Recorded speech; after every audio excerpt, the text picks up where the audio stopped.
use the Q&A in the chat as you already are with your favorite Thanksgiving sides. You can chat with Erica and myself and all other attendees, and then try and keep your questions in the Q&A so nothing gets missed. So with all of that out of the way, I'm really excited to turn it over to Erica. Thank you so much, Erica, for joining us. All right. Thanks, Wendy. So I'm really excited to be here talking to you about creating reliable revenue with recurring giving, and especially what are you going to do about Giving Tuesday and beyond. So just a little bit about me. Hey, I'm here in my wooden shoes. I'm actually Dutch. I've been in the States for 30 years. I was going to say 300 years, 30 years. And I absolutely love recurring giving. Wrote books on it, lots of resources. I love to blog, present, and train on it. So if you'd like to connect with me, here is the information, and we're going to repeat that at the end as well. I totally always welcome questions. So, and I know we've got a lot to go through today. So if at any point you have any questions, just feel free to reach out to me and I will respond via email especially. So all right. So what are we going to talk about today? Some quick recurring giving trends. Just a couple of ways that you can acquire recurring donors using like mini stories, tiny stories, little nudges, and some buttons. And then how could you incorporate recurring messaging in your Giving Tuesday campaigns? And again, mind you, if you've already finished your Giving Tuesday campaigns, don't worry about it. A lot of things that I'm mentioning today, you can really implement at any time after that, right? So don't go crazy. I'm always all about keeping things simple. And then also just a little bit about how to recognizing, cultivate your monthly donors, your recurring donors once you have them. Just a little quick trend here, because people ask me this, like, well, w- what's the typical age for recurring donors? And right now, you see this on this chart here, is that they are trending younger. Not surprising because a lot of like younger folks are very comfortable with subscriptions and recurring giving is kind of like a subscription. There are differences, but it's very similar to subscription. So it's really easy to start.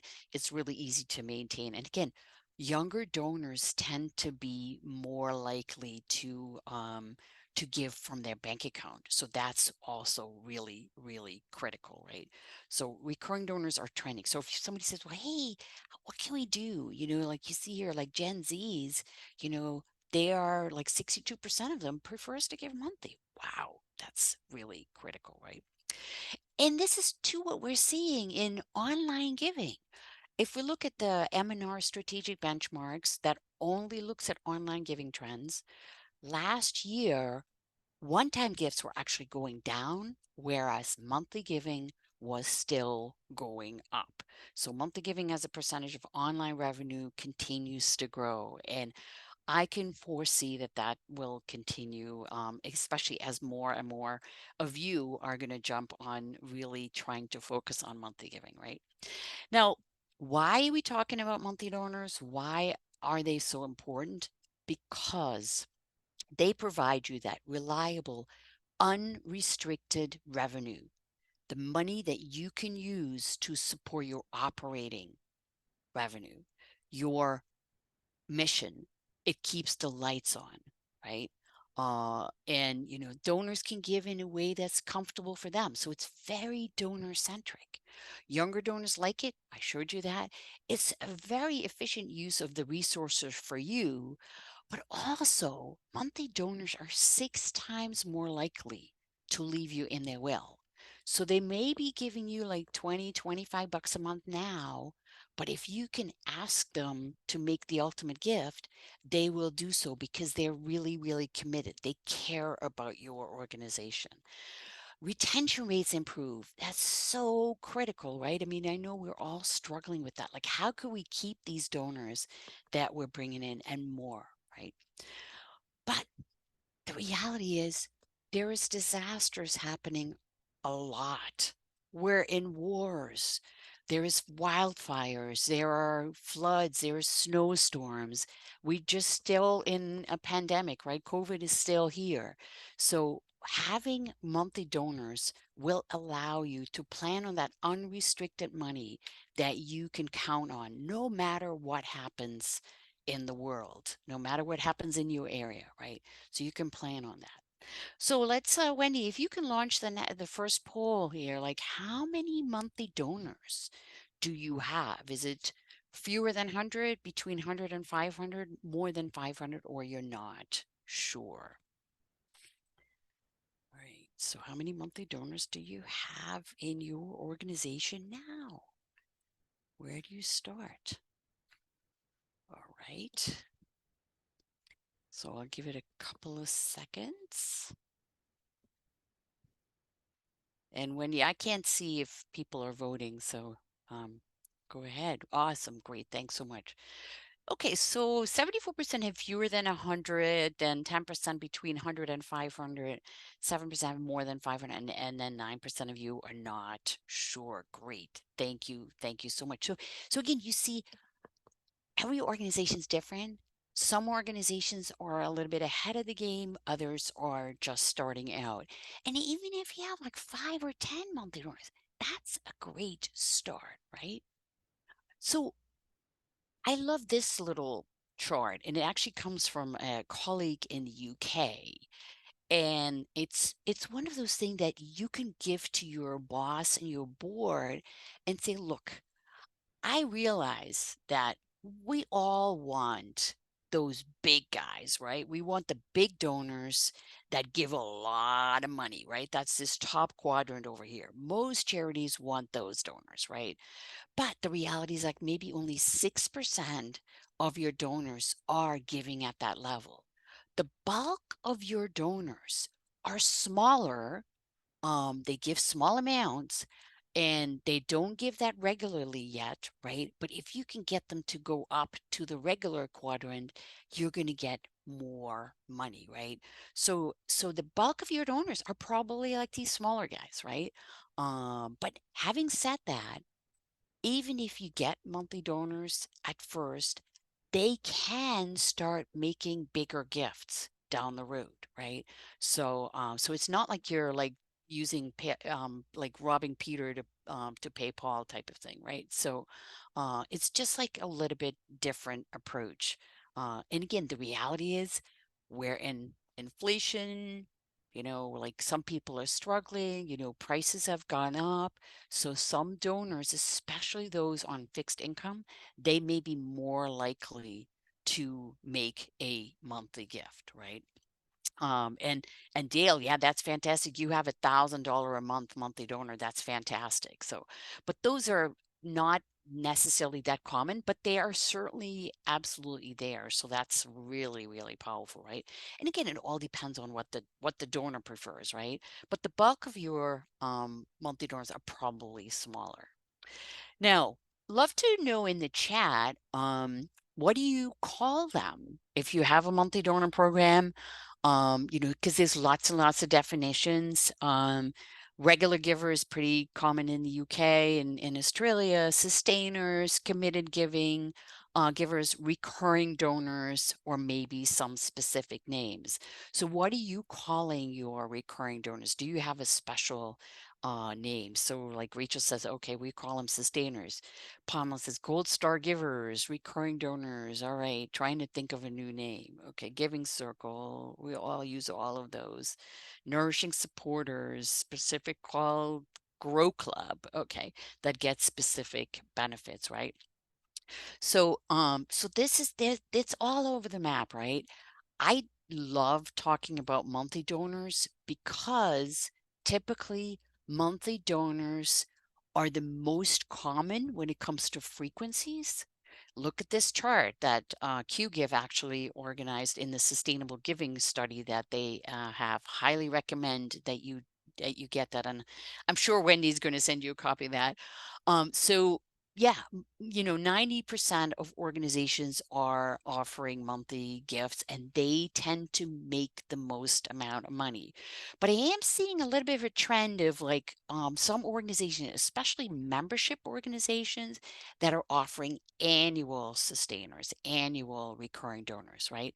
And again, Qgiv has all of these frequencies, so monthly, annual, quarterly, bi-weekly, weekly, right? But you see here, the sad news is almost 7% of organizations are not even offering it, right? Well, you're not one of those, right? You're offering it. So, but if you can get somebody to give monthly, they usually give you the most amount of money. So that's what I have found in my 30 plus years of working in monthly giving world, right? So what if you had more monthly donors? Hey, if you have 100 monthly donors now, the average gift is about $25. And again, love to know in the chat, what are you seeing for average gift of your monthly donors? Because again, it's all over the map. Public TV, public radio might be getting $11. A lot of like animal organizations are getting $19, $20 a month, right? And then some health organizations are getting more. Like, okay, so I see that. Marissa says $50 a month. Shane says 30.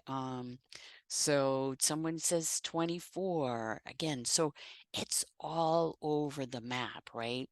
One of you says 100 to $400 a month. Wow, that's fantastic, Anton. So again, but just looking back at the bulk of your monthly donors come from your smaller donors. So if you have 100 monthly donors, they give you $25 a month. Does that doesn't sound like that much, right? But when you annualize it, it's $300 a year. So that's $30,000 a year.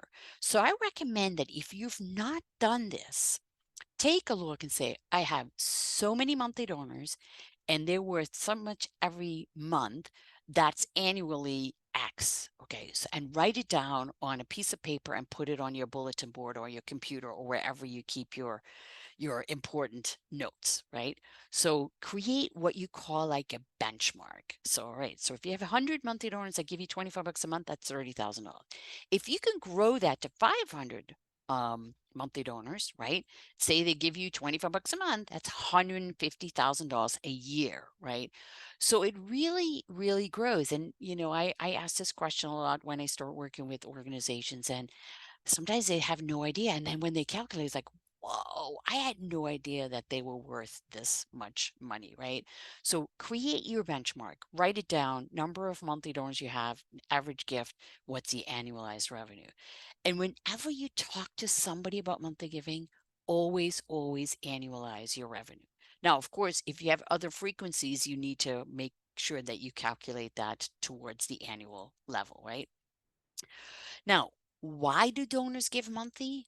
The number one reason is because they want to help. Now, the other piece of it is like donors are multi-channel. They get mail, they get phone, they get text, right?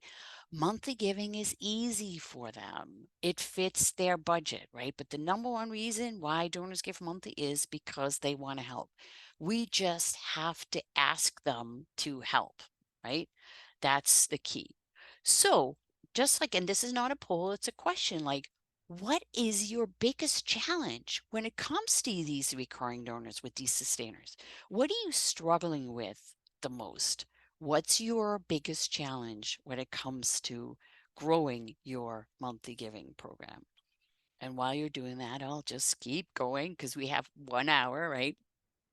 So here are the key elements for growth.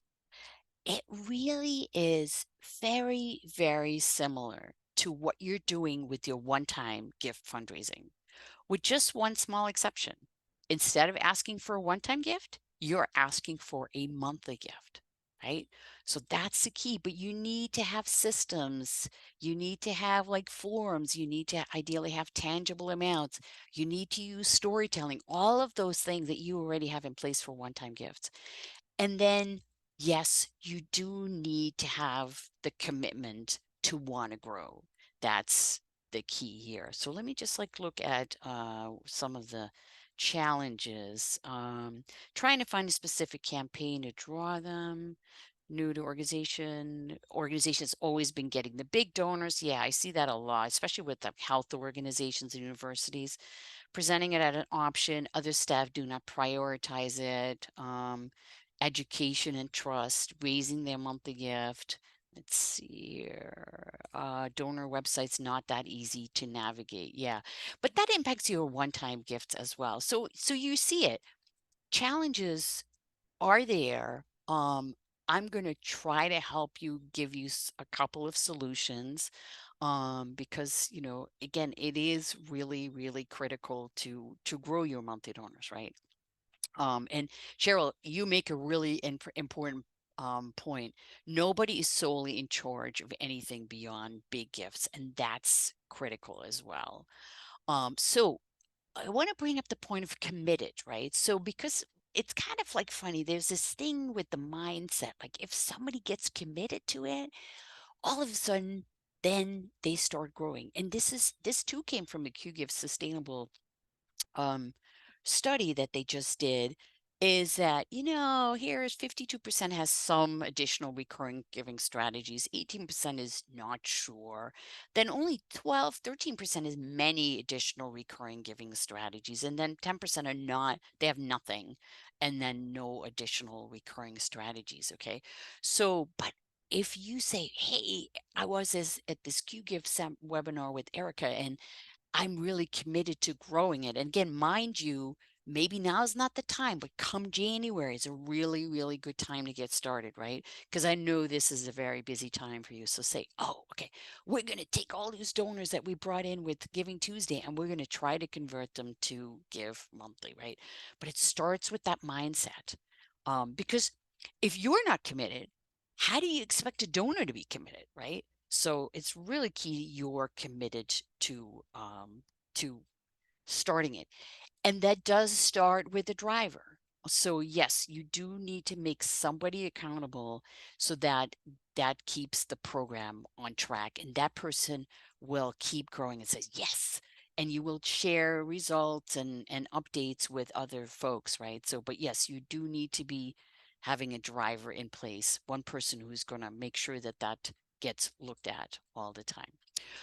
But when I started in monthly giving 30 years ago, guess what? We only had mail and phone. That was it. Online did not exist. None of these forms were there. Email was just there for internal communication, right? So now a lot has changed, right? So what I recommend you look at is, what does it say on your donation page? Can you add a little mini story, a little nudge, a tiny push to say, hey, a monthly donation is the most effective way to help neighbors year round? Again, you say your monthly gift will make a difference every day and every month for neighbors in need. Something like this. Can you come up with a tiny story that you can use on what I call like a monthly only page? And then also, again, ask to add that to your one-time giving page, and I'm sharing that in a minute. So you may need to start by asking those donors that you already have and say, why are you giving monthly? And they might give you some wonderful testimonials that you can then use to create that little mini story of, like, you know, that little nudge. And again, there's lots and lots of testing out there with how do you nudge somebody. It can be with social proof, like, um, you know, other friends have already committed to giving monthly. Will you join them? I mean, you can test something like that, right? Also, don't overthink it. You can always tweak the message, right? You can always tweak the story as you refine it. But start by asking those existing monthly donors, why are they giving monthly? And then use that. I want to support the work. This is like an organization, they have more than 1,000 monthly donors, and they just sent a tiny little survey monkey survey asking the donors to tell them why they were giving monthly, and they were blown away by how many people responded. And then they could use this on their website, they can use it in their emails, they can use it to create these little nudges, right? I want to be one of the people who's always there for the organization, right? So use these testimonials to create these little mini stories. And then in everything you do, start directing donors to your form by sometimes it's as simple as a button. Okay, so this is a Qgiv form. So always make it really, really clear that you're asking for monthly gifts. So if you have a form like this that has the one-time option and the monthly option, you can, the donor can toggle. And again, you see this like tiny, I mean, Qgiv has done the work for you already. Multiply your impact, make it monthly. That's a tiny nudge. That's a little mini story to say, you know what? Yes, I can make a monthly gift and make it count, right? So if somebody, but you see that here. So one time, it's very clear that this is still a one-time gift. Donate now, right? And you have like your little tiny story here next to the form that can be the push to go focus on a monthly gift as well. So the more committed you are to want to grow your monthly giving program, the more committed you need to be on your forums to try to push as many people to monthly gifts. Now, again, we're just getting ready for Giving Tuesday and year-end giving, so make it really, really, really clear what you're asking the donor to do, because right now donors just want to give and they're not necessarily going to read everything you put in front of them. But make sure that everything that you're asking them to do is really, really clear, that you're asking for a monthly gift if that's what you want to do right now. But you may want to hold off on really pushing for this till January. And then I love these forms. It's like, okay, monthly, customized date, greatest impact. Again, you're confirming why the donor wants to give monthly. Again, they can customize it. And again, it's give monthly is really, really clear. So every step of the way confirms that the donor makes the right decision. If you don't use QGIF forms, make sure that you test the forms, because I'm hearing stories about these toggle forms where again donors are so quick to make a gift and they're not seeing that, sometimes they don't know what the difference is between the colors, so they're like thinking they make a one-time gift and then they make a monthly donor the gift instead, and now they are upset by doing that, and they have to call you and contact you and what have you. So really test this out to make sure, hey, if the donor wants to make a one-time gift, is it really, really clear? If the donor wants to make a monthly gift, is it really confirming every step of the way that that is what they do? I much rather have you have fewer monthly gifts, but they're committed, than getting a lot of them and then they're like really not real monthly gifts, right? Um, but once you create a form that's totally focused on monthly only, if you can create that, create a button on the homepage, right? Here it is, donate, give monthly. It's right there. Add a button. And again, I was talking to a client yesterday and it was amazing. They had done exactly that. So just by having that button, it will increase the number of people that are going to click on it. And again, here it is really clear, donate or give monthly, right? So somebody that gives that button, they are really, really committed. And then start using that button anywhere. And again, this is something you could do this at Giving Tuesday, right? So you can say give now, and then on the bottom of the email saying lasting change starts with you. Giving monthly is the most powerful way to donate. Give monthly. Two buttons in an email, right? This has been tested, and most organizations are not seeing a negative impact on their one-time gifts. And I know like people are like, oh, I don't want it impacting on my one-time gifts. You're not going to. It's just, hey, yeah, this is another alternative. And again, you can spread out your giving. So why not give them that option? Making sure that that give monthly button goes to a page that's really, really, really, really clear that it's a monthly gift ask, right?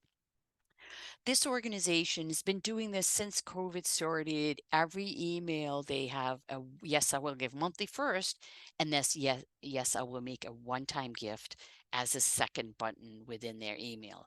And they're always picking up a couple of new monthly donors because of it, right? It's a button, it's an email, right? So test it, see what happens if you add a button to your email, right? Um, so, but create that little mini story, like a monthly gift will help the animals, throughout the year, like help us 12 months a year. There's lots and lots of different things. So what else can you use these mini stories in and these buttons, right? Well, social media is great. Always, always, always direct your social media posts to your page. So don't go to Facebook Meta, in fact, they've just like made some major changes. So always, always direct them to your page and your donor-based CRM or payment process. So it's all in one bucket. You can put it in an email newsletter. Every time, every month, or every quarter when you send an email newsletter, have a monthly giving little story in there. Will you join us? Help families in need around the globe. But how about your email signature? Put the button in there, right? So again, click right through. So it's always like monthly giving is all about like planting the seeds so that, donors are like, yeah, I saw that in that email. Yeah, I saw that here, so it may take some time, but eventually they'll say, yeah, I want to help and I'm going to do it with a monthly gift. But how about when you get these new donors that are coming in from Giving Tuesday, right?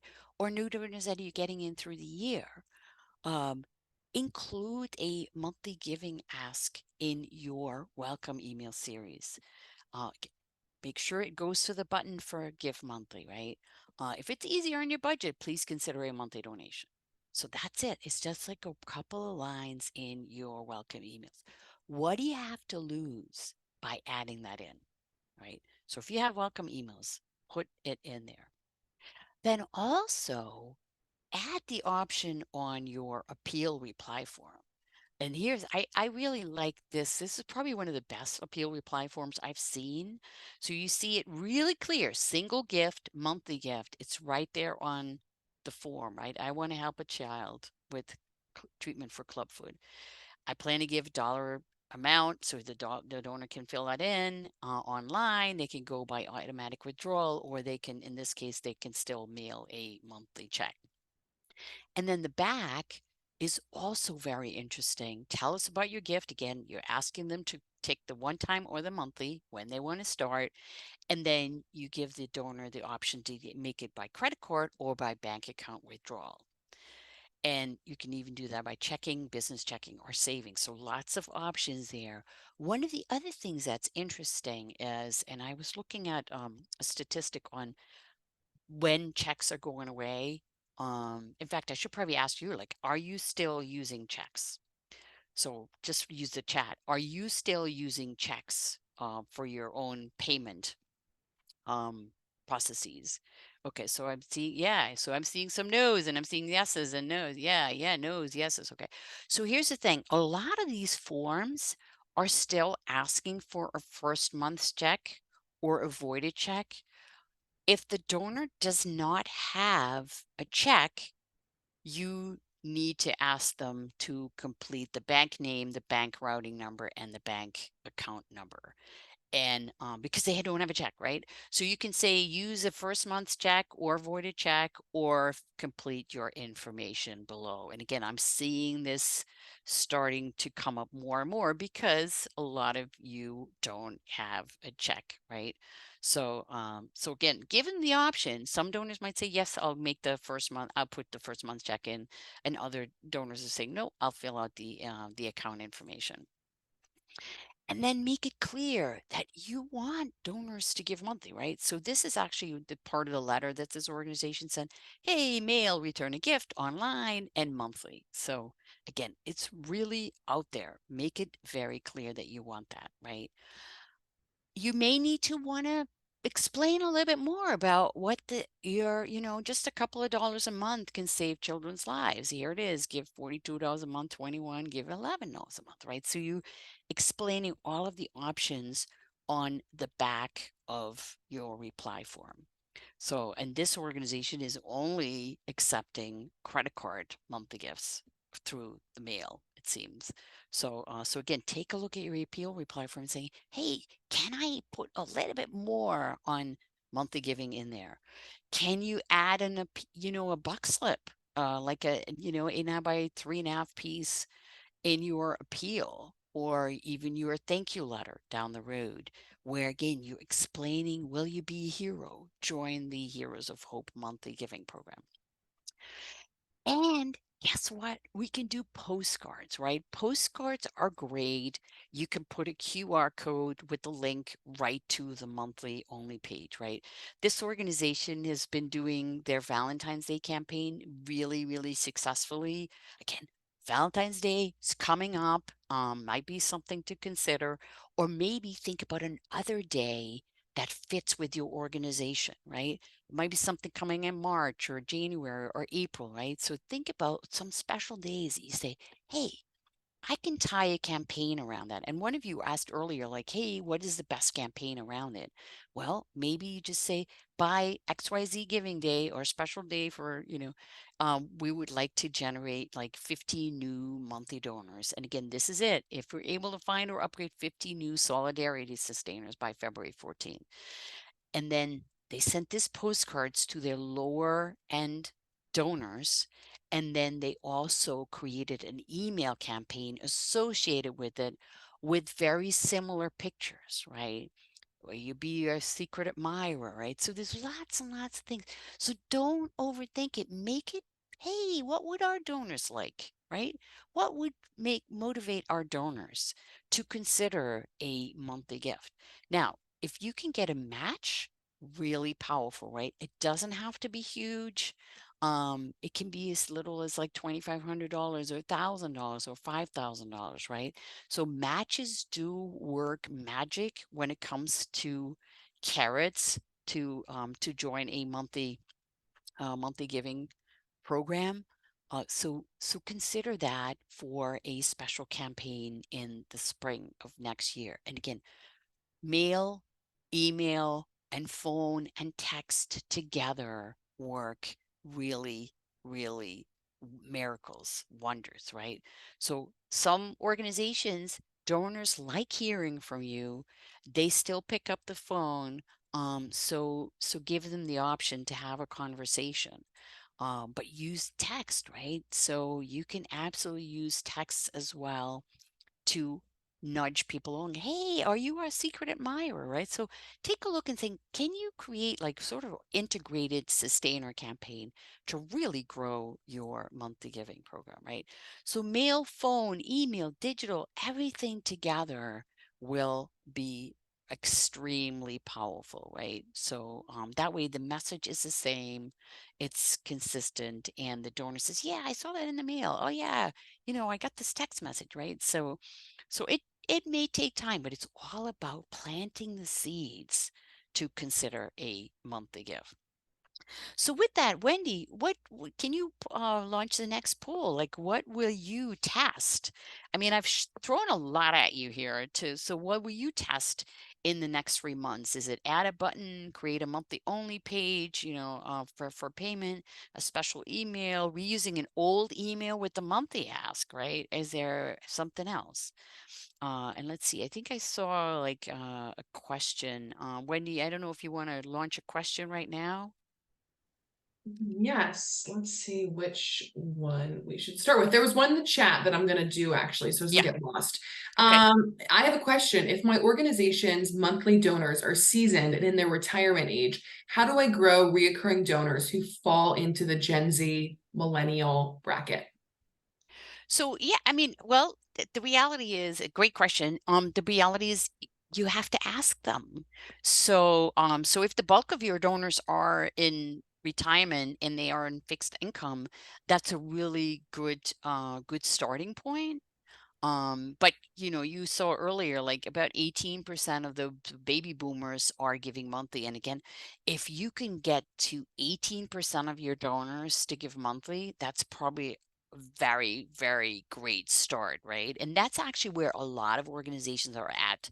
They're seeing 15, 16, 18, 20% of their donors able to convert them to give monthly, right? So you're never going to get everybody to do it. But if you can get like, 15 to 20% to start, and then if you know that you have Gen Zers and millennials, again, ask them. Texting will probably work really well for them because they're more comfortable with that, right? Although baby boomers are comfortable with texting as well, but not quite as comfortable necessarily to click on a link, right? But I mean, use some of the tools in the buttons and start asking them, right? Also volunteers. If you have people that are volunteering and maybe they're a little bit younger, ask them to consider a monthly gift, right? I see amazing results with volunteers as well. So let's see here. What will you test? Add a button, 44% says create a monthly only page, 36, special email, 47%, 9% says reuse an old email with the monthly ask, and then 13% are other. Okay. So, and the reason why I talked about the reusing an old email is, again, I'm gonna like, I love repurposing, right? And you may have done an email that worked really, really well for one-time gifts like 2 years ago. Can you take that same email and instead of asking for a one-time gift, ask them for a monthly gift and see what happens? I started working with an animal charity and we said, all right, let's take a look at your most successful old emails. And we repurposed those with the monthly only ask, and it was really, really, really successful. So we may remember that we used this email 2 years ago. The donors are not going to remember, right? So just sometimes don't overthink and saying, hey, I don't have to come up with a brand new story. I can reuse it and see what happens, right? And I've seen that strategy used a couple of times, right? So just a couple of key takeaways. I hope I convince you that generating monthly donors is important and deserves focus, right? That commitment. There are many tactics. You've seen it. Like just pick one, pick what you're comfortable with, and start with that little mini story and a button, and it will go a very, very long way. And then make your recurring donors feel special. So retention and stewardship and, acquisition and, upgrades down the roads and extra gifts, that all ties together with making them feel special. So if you don't have a name yet, that's okay, right? But make the promises that you make, keep those simple and doable. You can always do something surprising, but promise them two things. One is after they start a monthly gift, you will send them updates on how their gifts are making a difference. You don't have to you specify how you're making those and how often those updates are. It can be your email newsletter, it can be emails, it can be lots and lots of things that you're already doing, right? Those are updates. But tell them that that's the one thing they're going to get. And the second thing is that they can expect a overview in January with an overview of all of their gifts. Those are it. You don't need to promise them anything else because you can always do something surprising out of the blue, right? So that's like, and Dale, great. I love it. I mean, I should steal that. Surprise and delight them, right? But if you can send a personal thank you, great. Wow, right? So your email thank you goes out, but add a little personal note to it, right? Wow, donors are going to hold on to it, right? Share some stories. This is a great organization. They're not huge, right? But every month they're like she sends an update on how my gift as a friend, I'm just a friend of their organization. I give to like 40 to 50 organizations just to see what they're doing, right? So share some stories And the reality is, you can actually use the same story you're sending to your other donors by just making a couple of tiny tweaks to the email. You can change the subject line, thank you for being a friend, right? And you can, instead of like saying thank you, right, for like, that can be that, and like that your monthly support, one line, so there's a lot. Again, here it is at the end of the email, thank you for being a friend, right?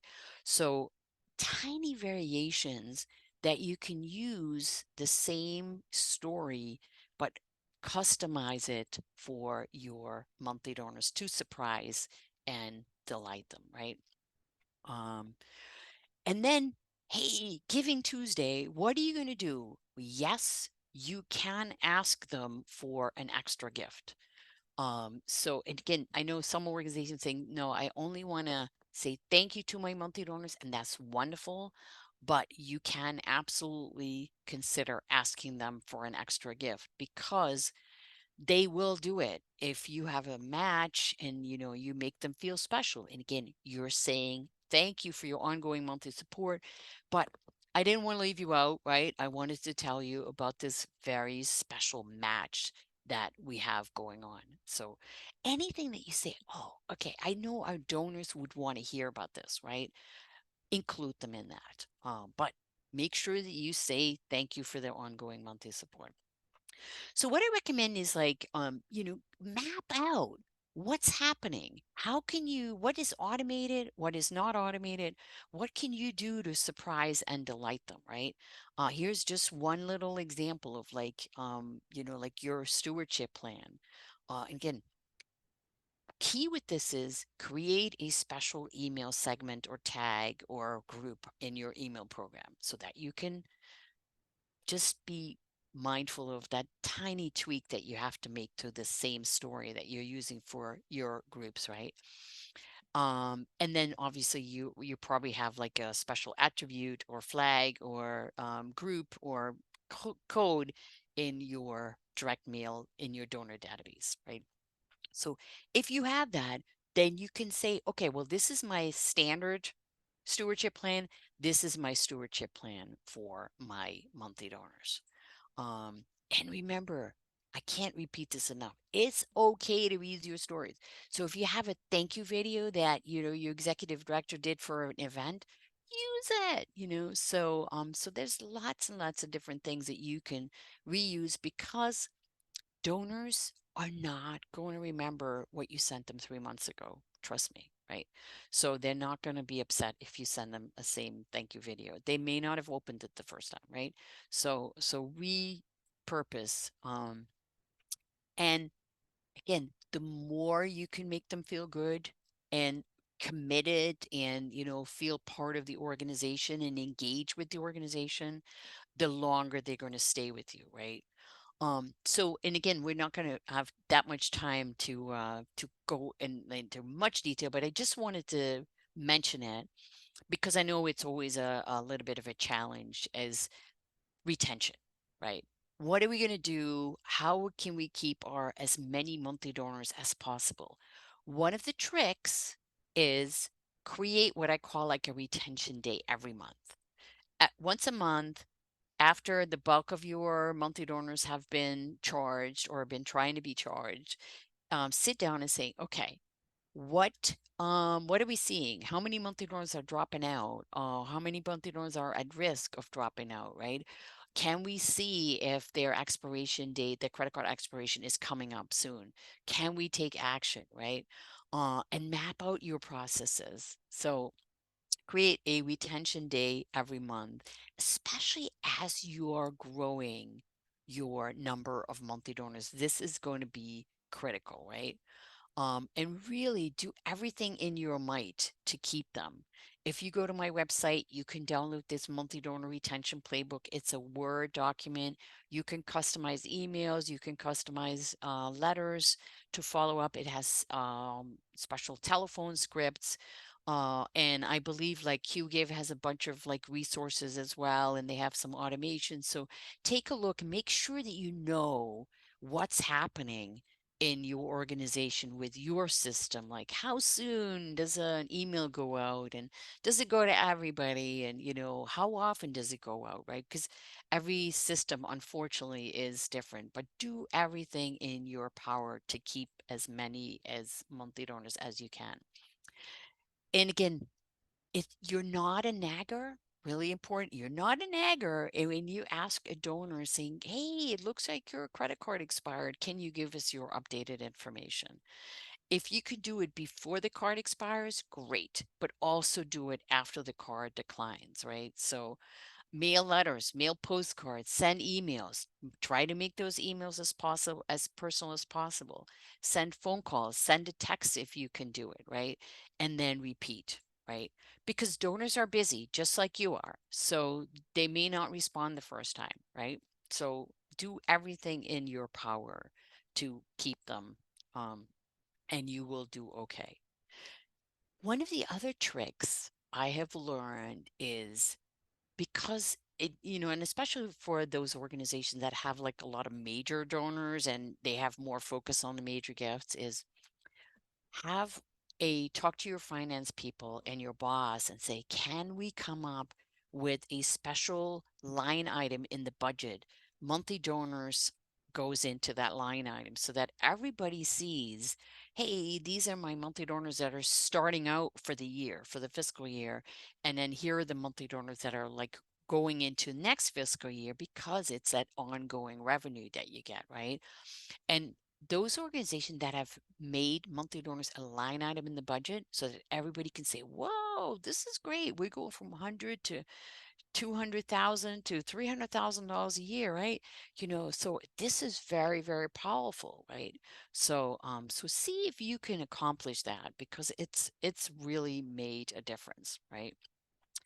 And then write down your goals. So it's critical. And you know what they say, if you write down your goals, you're actually going to accomplish them, right? So here's the final poll for today. Wendy, if you would like to launch that, what is your monthly donor goal by the end of the fiscal year? So you want to double your monthly donors, you want to triple them, maybe you want to reach $10,000 a month, maybe you want to reach $100,000 a year, maybe you have another goal. So what is your monthly donor goal? And Wendy, do you have a question for me while people are answering the poll? Yeah, we have one from an anonymous attendee asking, what name do people recognize to describe this type of giving, monthly versus recurring versus sustaining? Great question. It's, if I look at the bulk of the systems, they're using recurring. So recurring is typically what most people are most comfortable with seeing. But great question. Okay. And then again, if you use recurring, then it doesn't matter what frequency you're asking for, right? So but if you look at public TV, public radio, they've been using sustainers for years, right? So some of your older donors might be more familiar with that term. But if you explain and saying, well, would you consider becoming a recurring donor? Most systems, most forums say, make this recurring. Yeah. All right, let's see. Okay, so 57% says double my monthly donors and 16% triple. Yay. All right. 5% says reach $10,000 a month. 22% says reach $100,000 a year, and some other. Yeah, and use the chat to type in what the other goal is that you have in your organization. And then yeah, any questions in the chat, in the Q&A, sorry. Because if you do not change direction, you may end up where you are heading, and it may not be in the right direction, right? So now is the time to really focus on growing your monthly donors and think about it and commit to it. And so I foresee that 2024 is going to be a huge year, because we're all struggling to keep our donors, and we have a lot of these smaller donors. So offering them the option to make a gift once a year is critical. So Jeanette said, yeah, get a recurring program started and promoted. That's your goal. So fantastic. So thank you so much. All right, so that is it for me. Yeah. I'm now going to open it up for questions, and I think we have a couple more minutes. Yeah, we Yeah, have we've 7 minutes. some Yay. time. Yeah, and I I'm know going to I went really address, fast, so yeah. so Having too much fun. Time flies when you're having fun. So one comment from Rose just says, any opinion on Qgiv forms and flexibility, which I'll hop in and answer if that's okay. Qgiv has a lot of options with reoccurring giving that, provide that flexibility. So Erica showed the toggle option, right? So that's not providing any extra length to your forms, which is great. You won't have any donor fatigue, right? And abandoning that form, even if they just want to make a one-time gift. mhm, And giving them that little nudge, as Erica mentioned as well. And you can customize any of those reoccurring giving prompts, right? So you could say $15 provides mhm, necessities to a mhm, child and they're in their classroom, whatever that may be. mhm. So that's my response there. But we do have one question from Tracy, and I would love if a few more came in. But Tracy had a colleague recently say they were uncomfortable with doing a Giving Tuesday campaign with the war currently going on. Wondering if you have heard this and how you would address that issue. So that's more like a general question, like, right, is Giving Tuesday worth it? Okay. So it all depends, right? So I mean, right now the reality is like I'm seeing Giving Tuesday campaigns start now. So it's like, oh my God. So if you don't have a match, to be honest, I probably wouldn't even worry about Giving Tuesday, because everybody else will have a match. So you're not going to stand out. But you can maybe just do a thank you campaign. So say, hey, today is Giving Tuesday, and I just want to say thank you.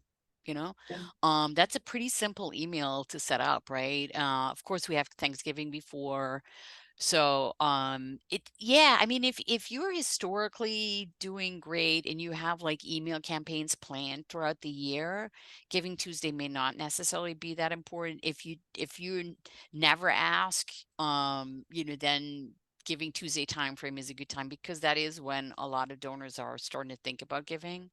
But the reality is, because it's so busy on Giving Tuesday, most people start on Black Friday and Cyber Monday, and they continue on Wednesday after, and so it's, but you decide, right? So, but I mean, if nothing else, maybe just say thank you on Giving Tuesday and keep it really simple and not worry about it.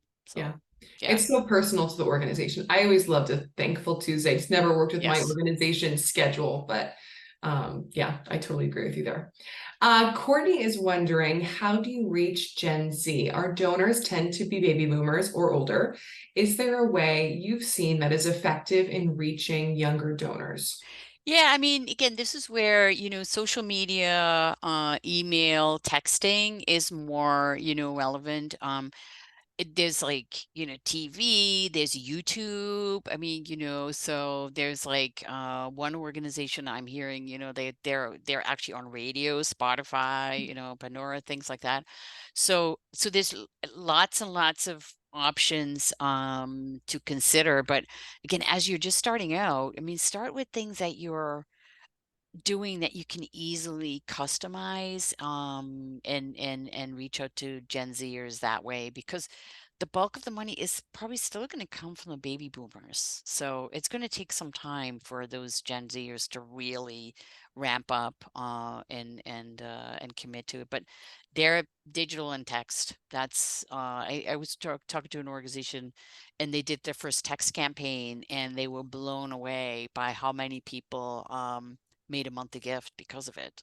So Yeah, that's, Qgiv has text features, so if you want to learn yes. more about that, you should contact us. But it's a super powerful tool. It has a 98% open rate, I think, in Yeah, 5 minutes, which right. is Yeah. a fundraiser's dream. And so it's really, really powerful, especially with those younger folks who are on their phone, Yeah. as we all are, too much. We're all on it, so and I think the other thing is, I mean, I didn't show that, but like a pop-up form, a pop-up when somebody makes a one-time gift and then pop up like, hey, will you make this a monthly gift instead, right? So that works really well, but I would not do it right now. I would start that back in January because again, people are so busy, they're not necessarily reading everything, so they're like, oh yeah, I've got this button I want to okay, oops, I didn't mean to make a monthly gift, and now they're upset, they got to call you, whatever. So do the pop-up like in January if you can do it. Yeah. So and Wendy, yeah, I don't know, is there a pop-up? There's a pop-up, right, with Qgiv? I believe there is, Yeah, yes. I yeah, would confirm, I can confirm with yeah, our product experts, but yeah. definitely reach out. Yeah, that's kind of that ties in with the payment process. So Yeah. you want to make a one-time gift and then do a pop-up. But again, I wouldn't worry about it. Just, again, you hear me say that a lot. Don't worry about it not yet. Just worry about it in January, right? So, and then yeah, so there was another I question, think I we think. have Yep, one more in the one more. chat from Yep, Nicholas yep. here. Mm-hmm. So he's wondering, how should you go about reconnecting with old reoccurring donors that stopped their donation? Before he started in his position, oops, lost my Yeah, spot. They yeah. had a group of reoccurring donors that had given for about a year and a half and then stopped. What are your recommendations to reconnect with those Yeah, folks? so reach out. So the abruptly stopped. It seems like there was a system issue going on there, right? And that can very well happen. So just again, what happened with Facebook just now, people, all of those recurring donors that you had through Facebook, guess what? They are gone. Okay. So if you have them, go back to them. So reach out, send them a note saying we miss you, right? What do you got to lose? And call them. I mean, I had a because donors a lot of times don't realize this. I mean, I sit down every January and look at all my gifts, and that's the only time I'm like, oh, looks like people haven't, contacted me about my card that expired in July, right? So call them. I mean, I had a organization and they had a new person. So again, you can say, "Hey, I'm new. I'm re-looking at our program. I'm relaunching it, and and looks like you used to give monthly, and we miss you. Can you come back?" And what's the worst they can say? No, right? So and you can say, "Yeah, I'm new, and I'm just regrouping." And if you get a hold of the donor, but send them a postcard. We miss you. Send them an email, include them in your invitation campaign, like your new monthly donor campaign that you're reaching out to. As long as if they did not tell you that they wanted to stop themselves, so if it's like I call it a hard cancel, you can go back to them. Because again, they probably didn't mean to cancel. There might have been something else going on, right? Maybe you transition to a different system, which that happens a lot, where you lose a lot of recurring donors, right? So you have nothing to lose by reaching out to them, and everything to gain. So, Yeah. yeah, Oftentimes they're unaware. So just, yes, yeah. yeah, Say hi, see what's going on. yeah, yeah, All right, that looks like all of our questions, unless the final one pops in. But I just want to thank everyone so much for taking the time out of your busy fundraising schedules to spend an hour with us. I want to thank Erica so much for joining us. This was an awesome webinar and super helpful. We love having you with us. So thank you so much. And everyone, when you're hopping off the Zoom, there is a quick survey. We would love if you would respond. Tell us what content you're looking forward to next year, and all of that good stuff. So thank you again for joining us, yeah. And happy and Thanksgiving with happy all those ideas. Thanksgiving. Yeah, thanks, Jessica. Yeah, that's great. Yeah. All right, everyone, have a Okay. wonderful day. We'll Bye. talk to you soon. Thanks. Bye. Bye.